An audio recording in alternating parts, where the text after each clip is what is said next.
Pemirsa, untuk informasi lebih jelasnya bagaimana karir politik Wahyudin Morido saat ini dan kenapa dirinya bisa lolos menjadi calon legislatif saat itu, telah bergabung bersama kami juru bicara PDI Perjuangan Guntur Romli dan nanti juga akan bergabung bersama kami analis politik Ray Rangkuti. Saya sapa dulu Mas Guntur, selamat malam Mas Guntur. Selamat malam Mbak, terima kasih. Dengan Eva di studio Mas Guntur. Mas Guntur, apa yang PDI Perjuangan ketahui soal rekam jejak Wahyudin Morido? Ya Mbak, terima kasih. Kami pertama ingin menegaskan bahwa yang bersangkutan sudah dipecat dari kader PDI Perjuangan. Dan besok juga sudah mulai proses untuk pergantian yaitu PAW. Terkait nama itu akan diserahkan kepada DPD PDI Perjuangan Gorontalo. Kemudian kami juga berterima kasih kepada publik yang telah memberikan masukan, kritikan, dan sekaligus kami juga memohon maaf atas kejadian hal ini. Dengan kejadian ini maka PDI Perjuangan, DPP juga sudah dengan cepat ya merespon, melakukan evaluasi karena tindakan dari yang bersangkutan itu bertentangan dengan etika partai, dengan peraturan partai, dan juga terkait dengan instruksi dari Ibu Ketua Umum, Ibu Megawati Soekarno Putri, bahwa tidak boleh melakukan tindakan, mengeluarkan pernyataan yang menyakiti rakyat, Mbak. Jadi dari kejadian ini pun kami juga sudah menginstruksikan kepada seluruh kader, khususnya mereka yang menempati pos-pos sebagai pejabat, sebagai wakil rakyat, untuk terus mawas diri, jangan flexing kemewahan, jangan menari-nari di atas penderitaan rakyat. Tapi kalau memang mau flexinglah yang terkait dengan kinerja, dengan program-program yang ada di masyarakat, Mbak. Jadi kami benar-benar berusaha untuk mengantisipasi agar kejadian ini tidak terulang lagi. Begitu, Mbak. Ya, Mas Guntur, sebelum kasus ucapan merampok uang negara yang menyakiti hati rakyat, Wahyudin ternyata juga pernah terjerat kasus narkotika saat menjabat anggota DPRD Kabupaten Bolemo ya tahun 2020. PDI Perjuangan tahu tidak track record ini? Ya, kami kan juga tahu juga dari media, kemudian juga kalau kita bicara juga terkait dengan undang-undang narkotika kita, Mbak. Kalau pengguna itu kan memang diwajibkan untuk rehabilitasi ya. Ya, ketika ada keluar surat rehabilitasi, kemudian juga ketika waktu tes menjadi caleg itu kan ada SKCK, ada tes kesehatan, tes bebas narkoba, kemudian juga juga ada psikotes ya. Ya, selama itu bisa lolos, maka caleg itu juga ya bisa diperbolehkan untuk lolos. Karena kami juga tidak bisa melakukan misalnya memvalidasi ya terkait dengan surat SKCK, kemudian juga terkait dengan bebas narkoba kalau yang bersangkutan itu ternyata pernah terjerat dengan narkoba. Ini kan sama juga dengan yang sekarang, Mbak, ya terkait isu ijazah palsu kepada Jokowi, kemudian juga kepada Gibran, kan selalu ditayangkan kepada PDI Perjuangan. Itu kan dulunya lewat PDI Perjuangan, ya memang kami katakan iya, tapi kan kami tidak punya otoritas untuk melakukan validasi dengan syarat-syarat yang diserahkan kepada kami. Selama itu berasal SKCK dari kepolisian, kemudian tes kesehatan, bebas narkoba itu dari rumah sakit dan sebagainya, maka kami terima. Kemudian di situ kan juga ada psikotes.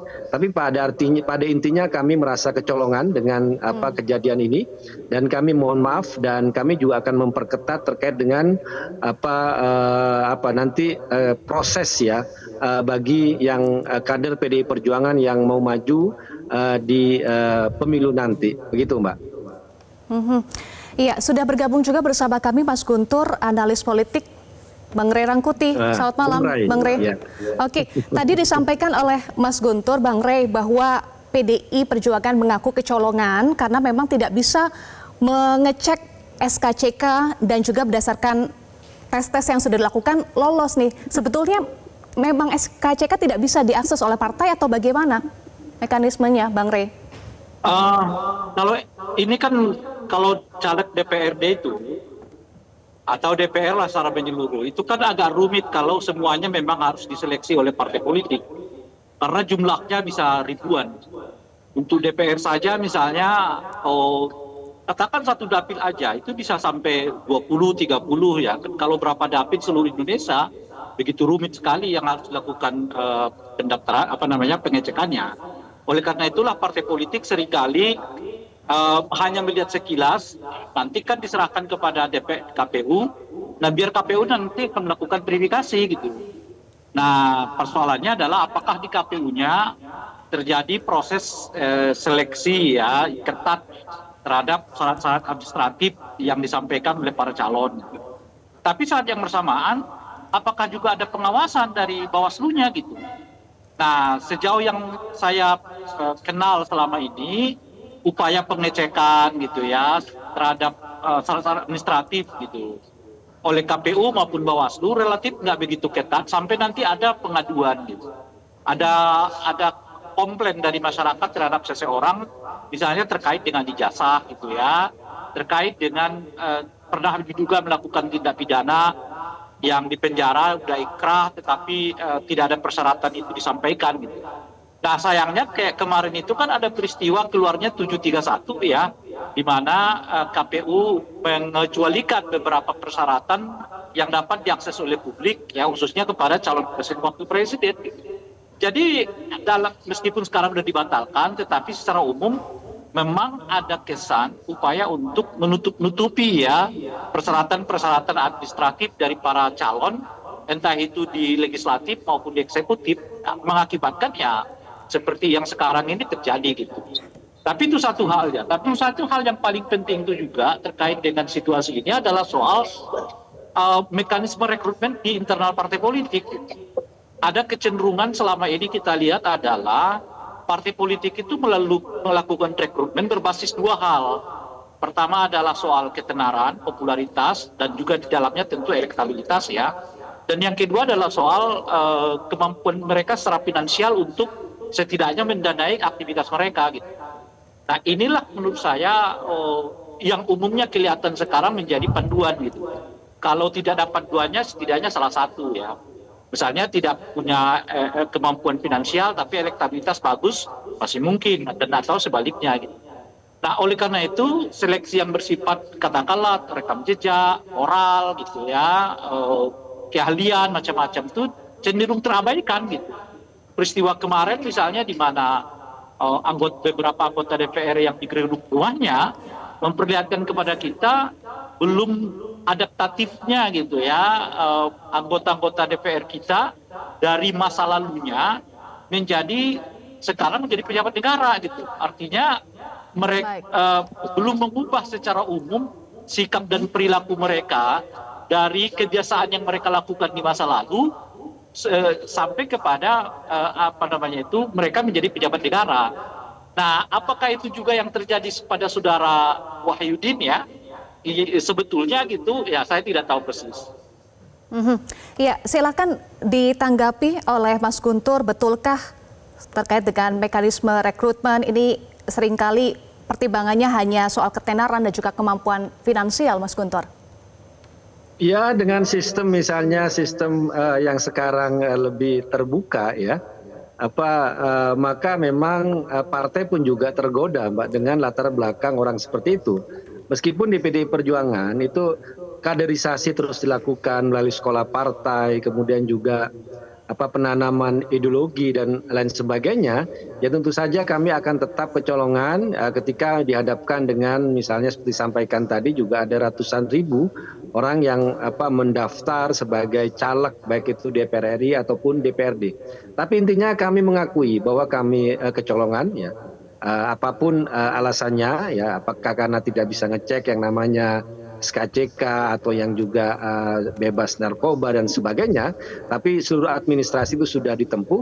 Kami memohon maaf untuk hal ini, dan karena itu kami juga ingin memperbaiki diri dengan cepat melakukan evaluasi, melakukan pemecatan ya, karena kami tidak ingin tindakan-tindakan wakil rakyat baik yang ada di PDI Perjuangan ataupun juga yang terafiliasi dengan PDI Perjuangan itu memberikan kesan yang negatif ya.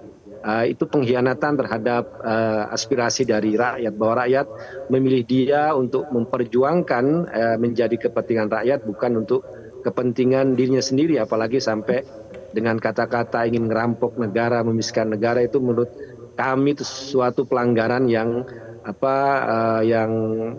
berat. Dan kami juga mempersilahkan misalnya kepada pihak kepolisian ketika yang bersangkutan mengaku nyetir dalam keadaan mabuk, silakan lakukan tindakan hukum yang semestinya kepada yang bersangkutan. Begitu, Mbak. Oke, saya ingin dalami tadi yang disampaikan oleh Bang Rey. Salah satu poinnya adalah kemampuan finansial. Tapi kok kontradiktif ya Bang Rey kalau kita lihat LHKPN Wahyudin tahun 2024 minus 2 juta. Nah, bukankah ini janggal, Bang Rey, untuk LHKPN seorang anggota legislatif kalau menurut Bang Rey pertimbangan untuk menjadi caleg melihat dari kemampuan finansial?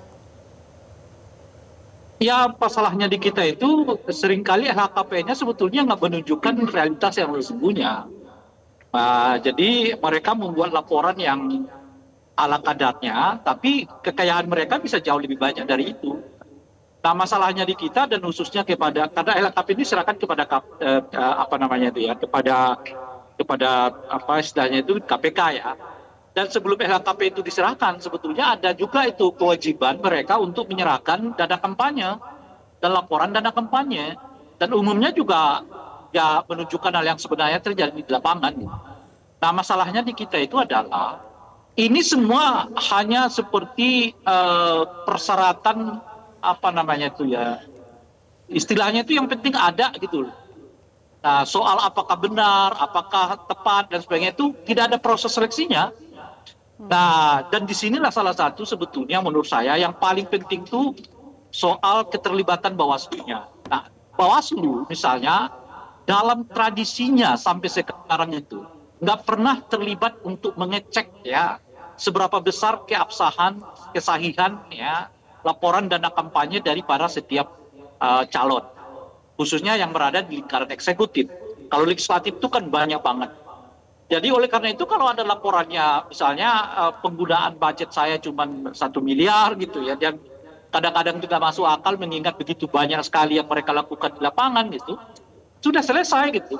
Nah, itu yang mengakibatkan semua orang sekarang nggak merasa bahwa kewajiban-kewajiban yang disampaikan di dalam aturan itu sesuatu yang benar-benar ditakuti efeknya gitu. Karena udah akan ketahuan, nggak akan jalan tuh. Ya, KPU-nya ya memang dalam undang-undang hanya administratif, dia menerima laporan lalu membawanya ke lembaga-lembaga yang lain. Kalau terkait dengan dana kampanye menyerahkannya kepada lembaga audit independen gitu. Soal apakah benar auditnya macam-macam tuh ya memang kalau dilihat undang-undang tuh bukan ranah KPU gitu.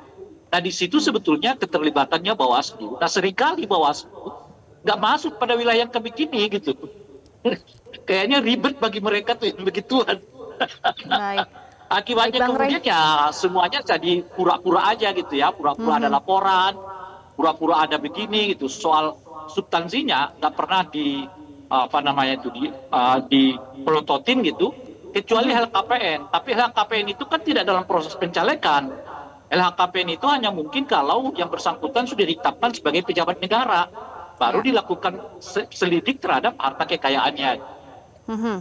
Ya, terlepas LHKPN-nya betul atau tidak ya minus 2 juta rupiah, kemudian di saat ini muncul video viral menyatakan ingin menguras uang negara. Seolah-olah ada betul begitu ya Bang Rey, kekhawatiran dari publik betul ingin menguras dan ingin memperkaya diri sendiri. Tanggapannya bagaimana? Sorry, gimana tadi? Iya, karena kalau misalnya kita melihat ya dengan LHKPN-nya minus, kemudian muncul video viral yang menyatakan ingin menguras uang negara, ingin merampok uang negara, pernyataan yang menyakiti rakyat. Ini seolah betul Bang Rey ingin memperkaya diri sendiri dengan LHKPN yang minus. Tanggapannya bagaimana? Ya, harus diakui salah satu sumber dari kekayaan kita, bukan kita ya, kekayaan banyak orang sekarang itu adalah kas negara gitu. Tidak terlalu banyak gitu, makanya orang berlomba-lomba menjadi pejabat negara karena di dalam di dalam ruang itu terdapat banyak sekali yang memang dikejar orang selama ini gitu. Satu, kehormatan gitu ya, kedua jabatan gitu, yang ketiga kesejahteraan. Jadi numpuk tuh di situ semua gitu, makanya semua orang berlomba-lomba tuh mau menjadi pejabat negara karena semua hal bertumpu di dalamnya gitu. Nah, termasuk tadi kekayaan. Kalaupun dia misalnya nggak dapat dari negara, dia bisa menggunakan kewenangan yang ada pada dirinya itu untuk juga bisa mendapatkan sebanyak mungkin ya tingkat kesejahteraannya dan sebagainya gitu. Nah, disitulah sebetulnya kan LHKPN itu menjadi penting untuk bisa menselaraskan antara laporan kekayaannya dengan fakta kekayaannya yang sesungguhnya, apakah didapatkan dengan cara yang tepat atau tidak. Dan dalam konteks inilah menurut saya undang-undang perampasan aset kalau diteruskan lagi dengan undang-undang pembuktian terbalik menjadi relevan. Tapi kalau hanya semata-mata mengandalkan undang-undang LHKPN agak berat karena daya jangkaunya nggak terlalu luas gitu. Baik, terima kasih Bang Rey untuk catatannya dan terima kasih juga Mas Guntur. Saat ini Wahyudin sudah dipecat ya dan tinggal menunggu proses pergantian antar waktu.